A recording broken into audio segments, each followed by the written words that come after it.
À 2h30, Ouagadougou s'est brusquement éteinte.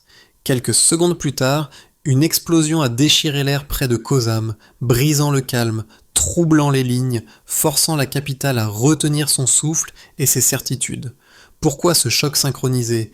Et que dit-il d'Ibrahim Traoré, de vous, de nous tous, alors que les batailles se mènent désormais autant dans les rues que dans l'ombre numérique et médiatique? La suite, si les indices convergent, pourrait rebattre des cartes qu'on croyait figées, du palais aux périphéries, du Sahel aux couloirs diplomatiques, des serveurs aux esprits inquiets. L'attaque contre la présidence de transition n'a pas seulement secoué Ouagadougou, elle a fissuré l'illusion de sécurité d'un pays qui croyait maîtriser son destin. Sous la direction d'Ibrahim Traoré, le Burkina Faso s'était engagé sur la voie de l'autonomie politique et numérique, promettant de réduire sa dépendance envers les puissances extérieures. Mais cette nuit d'explosion a révélé un autre visage, celui d'une guerre qui ne se voit pas, où le code remplace la poudre et la perception vaut plus qu'un bataillon. Il est existentiel. Si l'État ne sécurise pas ses réseaux, il perdra bien plus que des données. Il perdra la confiance. La promesse, inversement, c'est clair. Comprendre cette attaque, c'est apprendre à défendre l'indépendance du pays au XXIe siècle. Car, comme l'a rappelé Ibrahim Traoré, la souveraineté n'est pas un mot, c'est une discipline quotidienne.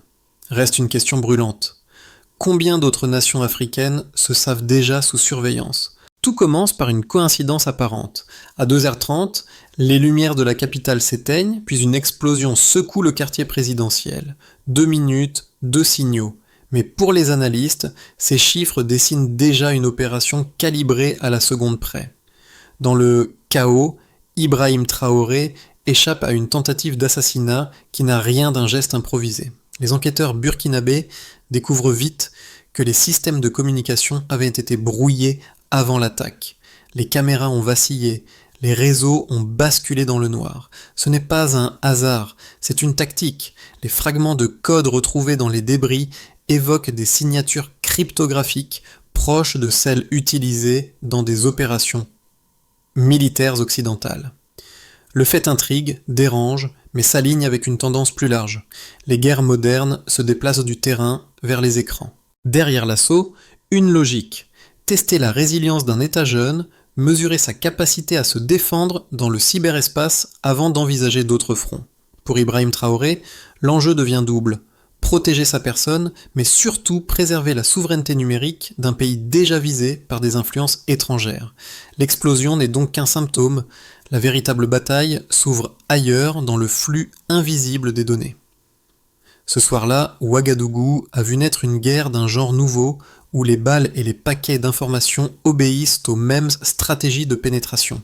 Chaque panne, chaque silence, chaque ligne de code devient une arme potentielle. Et dans cette obscurité méthodique, une question s'impose. Si un pays peut être déconnecté en quelques secondes, que en est-il de son avenir? Au matin suivant, les rues de Ouagadougou portaient encore les traces du choc. Des vitrines soufflées, des câbles arrachés, un silence suspendu. Au centre de commandement, un jeune officier témoignait. Tout s'est passé trop vite. C'est lui, avec son unité, qui a enclenché le confinement total, gagnant ainsi les minutes nécessaires pour extraire le président Ibrahim Traoré de la zone ciblée. Ces hommes, souvent invisibles, sont devenus les premières lignes d'un récit plus vaste, celui d'un État apprenant à survivre dans un monde où la guerre n'a plus de visage fixe. Autour d'eux, les techniciens de la cellule cyberdéfense tentaient de comprendre. Les serveurs avaient enregistré des milliers d'anomalies simultanées, des flux entrants depuis des adresses dispersées sur 3 continents.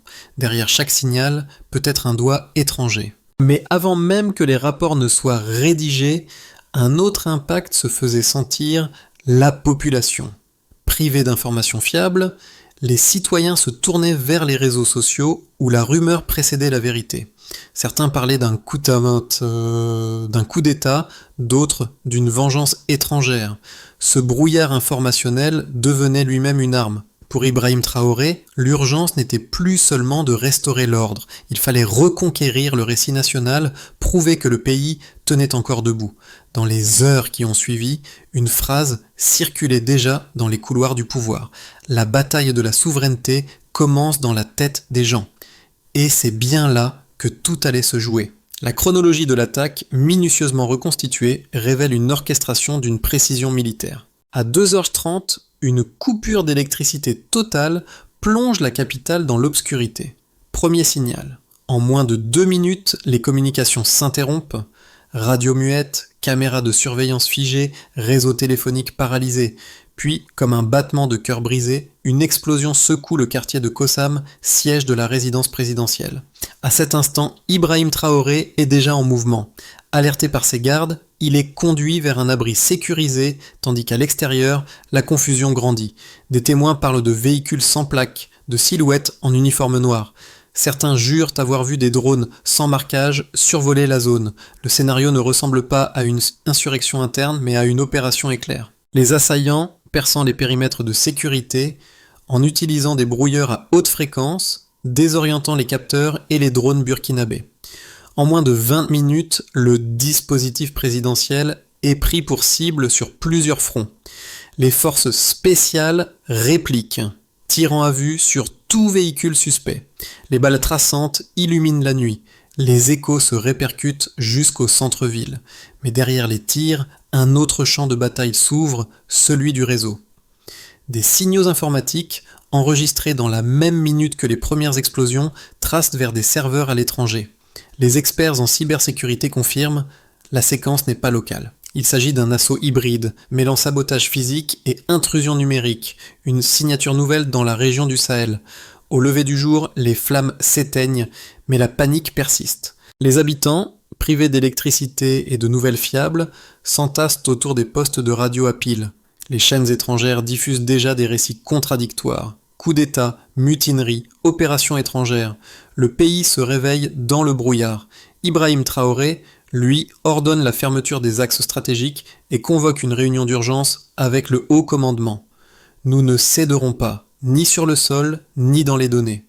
Les militaires présents comprennent alors que la riposte ne sera pas seulement armée, elle sera cognitive, technologique, symbolique. Dans les heures suivantes, le gouvernement burkinabé bloque plusieurs flux numériques suspects, met en alerte ses unités cyberdéfense et déploie des patrouilles mixtes autour des infrastructures critiques. Ce réflexe rapide surprend les observateurs. Jamais une transition politique aussi jeune n'avait réagi avec autant de coordination. Mais au-delà du courage, une inquiétude demeure, invisible, persistante. Si un réseau étranger peut paralyser la capitale en 20 minutes, combien de temps faudra-t-il avant qu'il ne tente de la contrôler ? Le Burkina Faso vient d'entrer dans une ère de guerre hybride. Et Ibrahim Traoré, figure de cette résistance nouvelle, sait que la victoire ne dépendra plus seulement des armes, mais de la maîtrise des flux, d'énergie, d'information, de confiance. Au lendemain de l'attaque, les enquêteurs burkinabés rassemblent des indices numériques aussi précis que troublants. Cette contraction brutale du trafic révèle une infiltration coordonnée.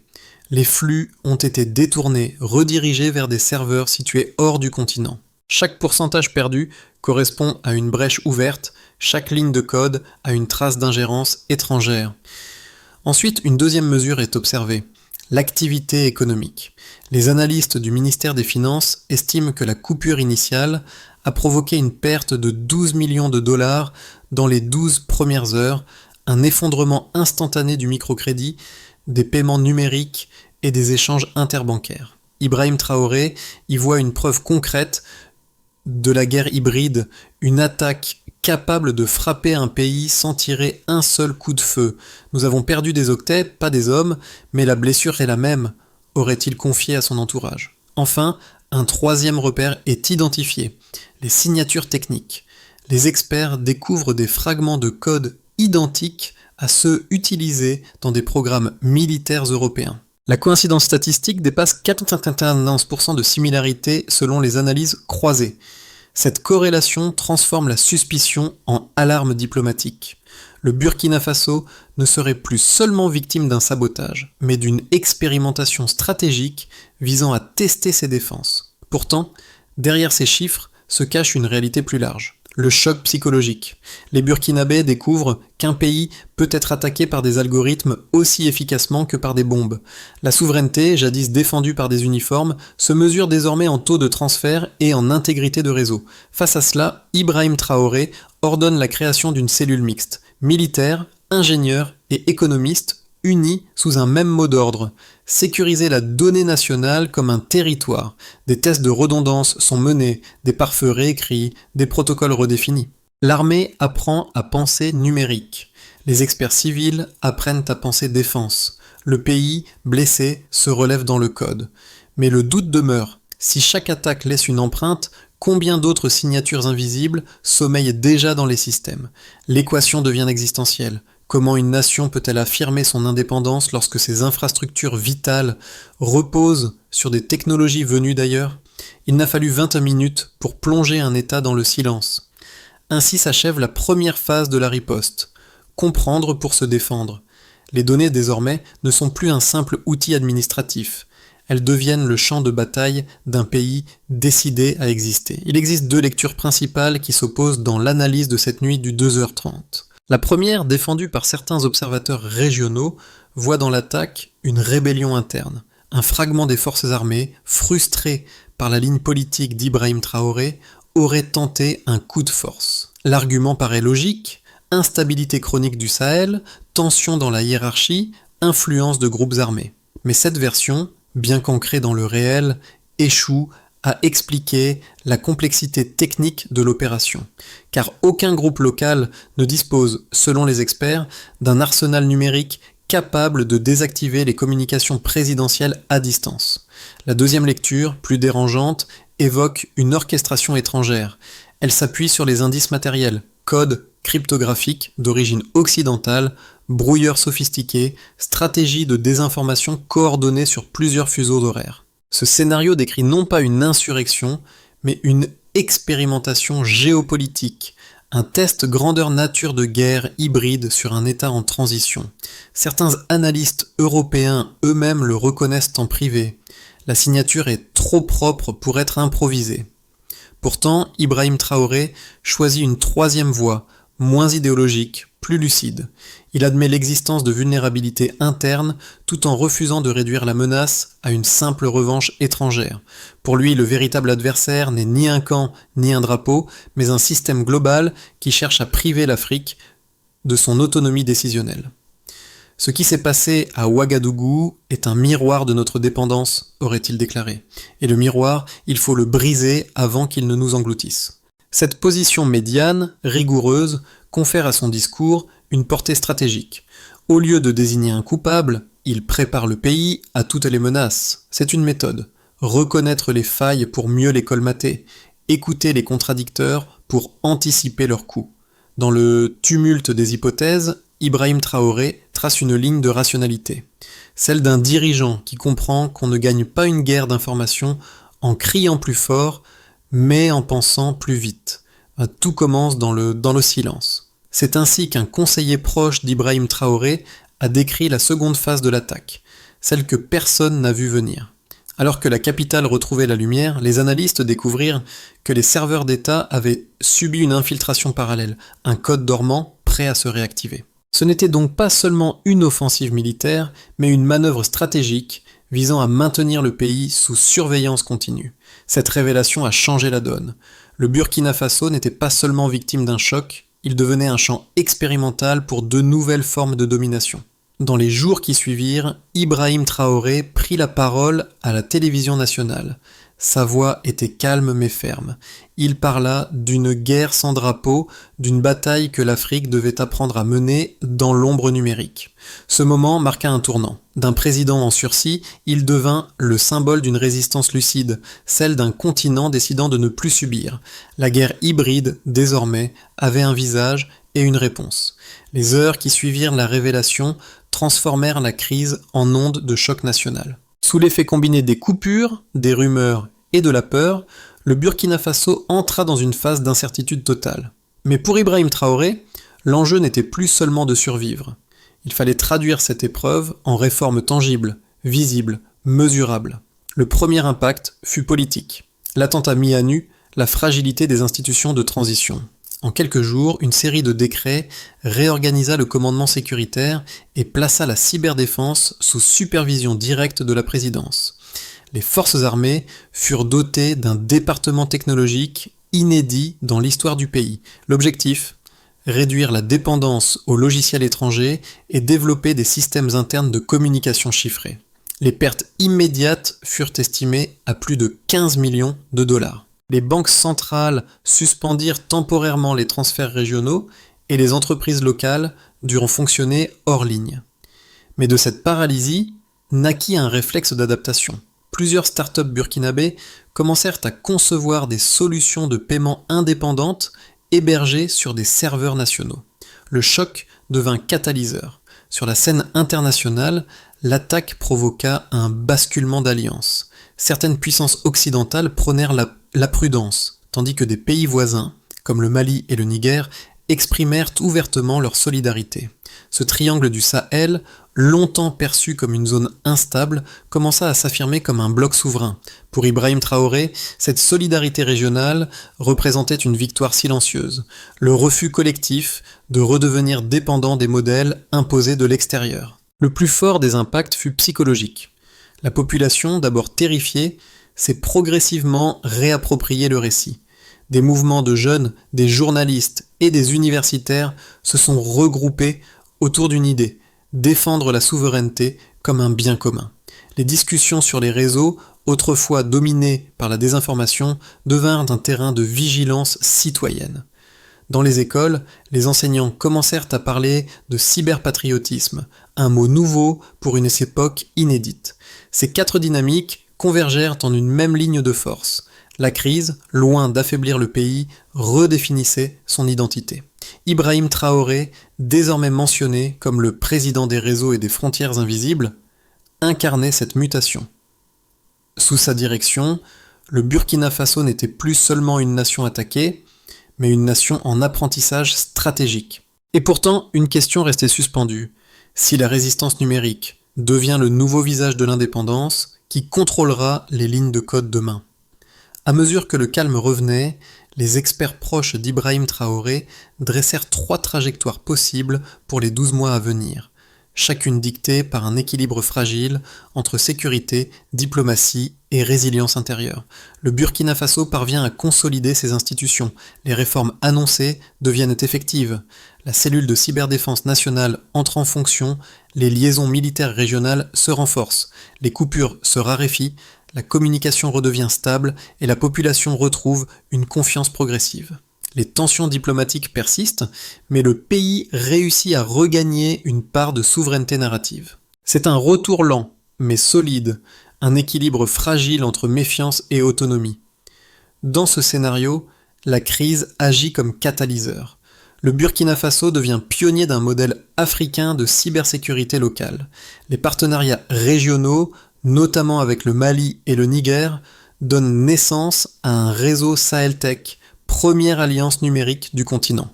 La croissance économique rebondit grâce à la diversification et à la confiance restaurée. Ibrahim Traoré s'affirme alors non plus seulement comme chef d'État, mais comme architecte d'une doctrine d'indépendance technologique africaine. Si les pressions extérieures s'intensifient, les ressources s'amenuisent et la défiance s'installe. Les groupes armés profitent du chaos pour regagner du terrain. Les attaques hybrides se multiplient. La population épuisée perd foi en l'État. L'économie s'effondre sous l'effet combiné des sanctions et des ruptures d'approvisionnement. Le pays sombre dans une spirale d'isolement, redevenant un terrain d'expérimentation pour les puissances extérieures. Si le gouvernement parvient à sécuriser la donnée nationale, alors il consolidera son autorité. Mais s'il échoue, chaque panne deviendra une brèche politique. Dans une guerre sans front visible, la vigilance devient une forme de défense collective. Ces 3 scénarios ne sont pas des prophéties, mais des avertissements. Le choix appartient à ceux qui, comme Ibrahim Traoré, refusent de déléguer leur destin à d'autres. Dans chaque crise, il y a un miroir tendu au peuple. Celui du Burkina Faso reflète plus qu'une attaque. Il montre la fragilité d'un monde hyper connecté, où chaque citoyen devient un maillon de la défense nationale. Sous la conduite d'Ibrahim Traoré, cette prise de conscience s'est diffusée jusque dans les foyers. Protéger son pays, c'est aussi protéger ses données, vérifier ses sources, refuser la manipulation. Les témoignages affluent. Des étudiants en informatique forment des clubs de cybersécurité dans les universités. Des enseignants intègrent des cours sur la vigilance numérique. Même dans les villages reculés, les radios locales relaient des messages de prudence. ne crois pas tout ce que ton téléphone t'envoie. Le pays redécouvre la valeur du discernement collectif. Mais au-delà du civisme, cette mutation révèle quelque chose de plus intime, un besoin d'appartenance. Dans les quartiers populaires d'Ouagadougou, les jeunes repeignent des murs à l'effigie d'Ibrahim Traoré, non par culte, mais comme symbole de résistance. Chaque portrait devient un message. La souveraineté n'est pas qu'une affaire d'État, c'est un devoir partagé. Ce réveil citoyen ne gomme pas la peur, mais la transforme en force. Les familles se parlent, les entreprises s'entraident, les militaires écoutent les ingénieurs. Un tissu social se recompose, fragile mais vivant. Et dans cette reconstruction, chacun trouve une place. L'étudiant, le soldat, la mère, le commerçant. La souveraineté du Burkina Faso ne tiendra pas seulement sur les épaules d'Ibrahim Traoré, mais sur celles d'un peuple capable de comprendre le monde qui l'entoure. Au sortir du chaos, Ibrahim Traoré convoqua un conseil restreint. La priorité n'était plus seulement d'enquêter, mais d'agir. 5 axes furent arrêtés, précis, mesurables, porteurs d'une vision commune. D'abord, parlons de la cybersécurité intégrale. Création d'une agence nationale de défense numérique chargée de centraliser la protection des infrastructures critiques. Ces équipes, formées localement, devaient couvrir les secteurs énergie, finance et communication. Chaque incident serait traité comme une intrusion territoriale. Ensuite, abordons la réforme de la gouvernance. Un audit complet des systèmes d'achat public et des contrats numériques étrangers fut ordonné. Objectif, restaurer la transparence et réduire la dépendance logicielle. Les ministères devaient rendre des comptes tous les 6 mois sur leur protocole de sécurité. Puis, évoquons la coopération régionale. Traoré insista pour réactiver le dialogue stratégique avec le Mali et le Niger. Un centre trilatéral de cyberveille serait basé à Ouagadougou, symbole de résistance collective face aux puissances extérieures. Parlons aussi de la diversification économique. Investissement ciblé dans l'agriculture numérique, les télécoms indépendants et la recherche en cryptographie appliquée. L'objectif n'était pas la croissance rapide, mais la résilience. Enfin, soulignons la mobilisation citoyenne. Campagne nationale, un clic pour la patrie, formation des jeunes aux bons usages du numérique. La souveraineté, affirma Ibrahim Traoré, commence par la discipline d'un geste quotidien. Cette feuille de route, simple mais déterminée, dessinait le socle d'une nation apprenant à se défendre sur tous les fronts. En reliant technologie, économie et éducation, elle transformait la peur en plan d'action. Et, pour la première fois depuis l'attaque, le mot « avenir » reprenait un sens concret. Dans la cour du palais, les arbres calcinés de Kossam se dressant encore, témoins muets de la nuit où tout a vacillé. C'est là que Ibrahim Traoré revient parfois, seul, sans caméra. Il observe les traces d'éclats sur les murs, les cicatrices sur la pierre, comme pour se rappeler le prix d'une indépendance jamais acquise. À ses côtés, le même officier qui l'avait protégé murmure « Nous tenons encore, mon capitaine ». Ce retour au point d'origine n'est pas une mise en scène. C'est un symbole, celui d'un pays qui refuse de se laisser effacer par la peur. Dans le silence, on entend presque battre le cœur d'une nation en reconstruction. Lente, têtue, consciente. Le Burkina Faso n'a pas retrouvé la paix, mais il a retrouvé sa direction. Et tandis que le soleil tombe sur Ouagadougou, une phrase circule de bouche en bouche. Ce n'était pas la fin d'une histoire, c'était le début d'une conscience. Ibrahim Traoré, désormais, incarne cette continuité, non pas l'homme d'un jour, mais le témoin d'un combat collectif. Celui d'un peuple qui, face à la nuit, choisit encore de rallumer la lumière. Rien ne sera plus comme avant. Le Burkina Faso a traversé la peur, mais aussi une initiation. L'attaque n'a pas seulement révélé des failles, elle a forgé une conscience, un réflexe collectif.